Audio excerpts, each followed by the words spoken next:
Базар деген сыртта болуш керек да. Мына азыр Ош базарынын жанынан өтө албайбыз. Эмне кыларыбызды билбей жатабыз. Подземка салабызбы же надземный кылабызбы деп. Лучше бизге экономически эсептеп көрсөк, биз да аларды сыртка чыгарган бизге выгодныйраак болот да. Шаарыбыздын архитектурный внешний облиги дагы башкача болот. Ошон үчүн бул биринчи кадам.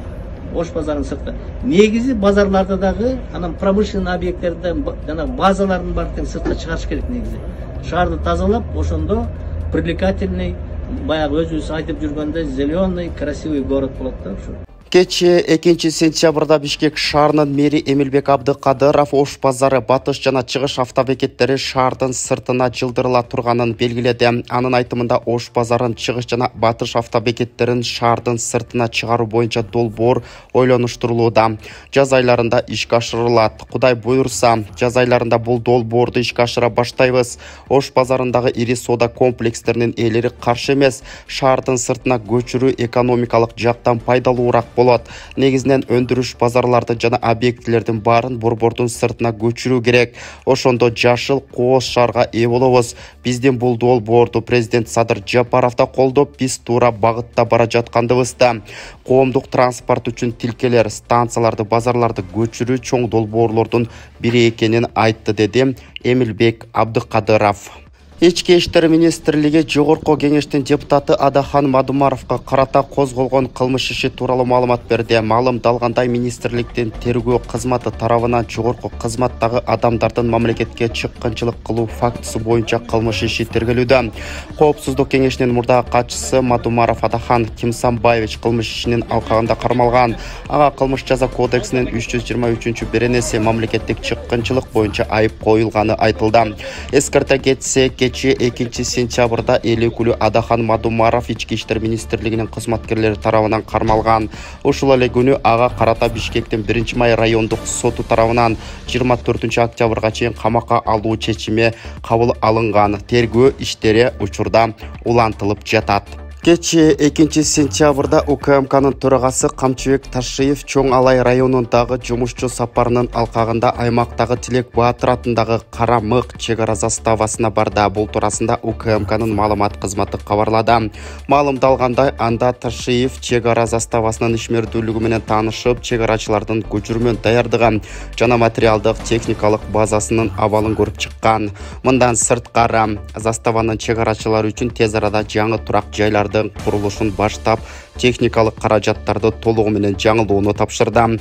Ошондой эле өлкө жетекчилиги тарабынан чек ара кызматына өзгөчө көңүл бурулуп жатканын жана мындан ары дагы чек арачылар өз милдеттерин так аткарышы үчүн зарыл болгон заманбап шарттарды түзүшү мындан ары дагы улана турганын кошумчалады.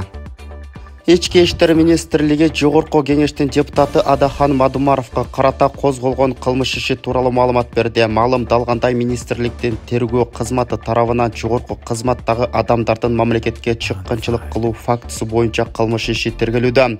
Коопсуздук кеңешинин мурдагы катчысы Мадумаров Адахан Кимсанбаевич кылмыш ишинин алкагында кармалган.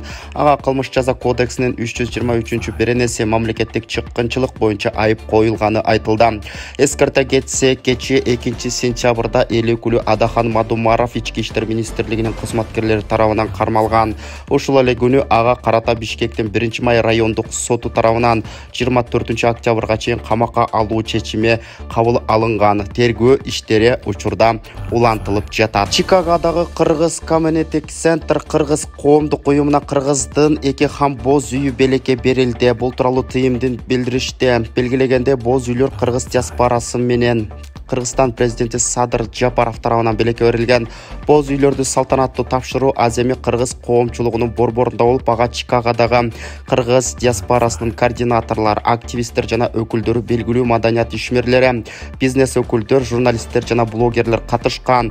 Чикаго шаарындагы Кыргызстан башкы консулу Болотбек Борбиев Садыр Жапаровдун куттуктоо катын окуп, андан соң жашаган жерине карабастан кыргыздын каада салтын жана маданий мурастарын сактоонун маанилүүлүгүн баса белгиледи.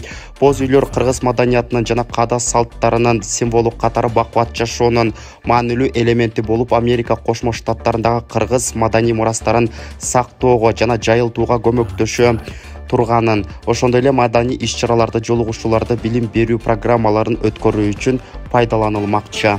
Урматтуу мекендештер, сиз чек арага ишеничтүү барууну, жекирди чыкты жазап таза документ менен жүрүүнү кааласаңыз, анда ишеничтүү айдоочу Мухиддин кызматта. Ортомчусуз стаканца чек арага өз алып кирип алып чыгат. Заманбап комфорт машинада жылуу жумшак барып келесиз. Ак кеме же Москвардан келдим десеңиз, бекер кара тизмеден текшерип документке жардам берет. 24 саат WhatsApp жана байланыш +8 926 213 0060 +8 965 402 93 Мухиддин.